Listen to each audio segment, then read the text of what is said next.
একের পর এক আর্থিক কেলেঙ্কারি, আইনি জটিলতা ও রাজনৈতিক বরখাস্তের ঘটনায় যুক্তরাজ্যের রাজনীতিতে বাংলাদেশি বংশোদ্ভূতদের অবস্থান নড়বড়ে হয়ে পড়েছে।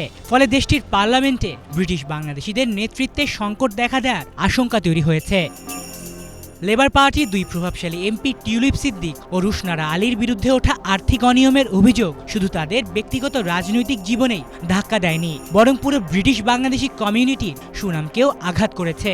অন্যদিকে পপুলার ও লাইম হাউসের এমপি আফসানা বেগম আবাসন সংক্রান্ত বিষয়ে আইনি জটিলতার মুখে রয়েছেন। সরকারের দুই সন্তান সুবিধা নীতির বিরোধিতা করায় তিনি লেবার পার্টি থেকে দীর্ঘদিন ধরে বরখাস্ত রয়েছেন। একই কারণে বরখাস্ত অন্যান্য এমপিদের ফিরিয়ে নেওয়া হলেও আফসানাকে এখনও দলে নেওয়া হয়নি। সমালোচকরা বলছেন এটি লেবার নেতৃত্বে ভিন্ন মতের প্রতি অসহিষ্ণুতার ইঙ্গিত। এর আগে 2022 সালে তৎকালীন চ্যান্সেলরকে নিয়ে মন্তব্য করায় এমপি রূপা হক প্রশাসনিকভাবে বরখাস্ত হন। ঘটনাটি বর্ণবাদী বলে সমালোচিত হলেও তার উপর থেকে নিষেধাজ্ঞা তুলে নেওয়া হয়। রাজনৈতিক বিশ্লেষকদের মতে মন্ত্রী পদ থেকে পদত্যাগ, দলীয় বরখাস্ত ও আইনি চ্যালেঞ্জের ধারাবাহিক ঘটনা ব্রিটিশ বাংলাদেশি রাজনীতির ওপর গভীর ছায়া ফেলছে।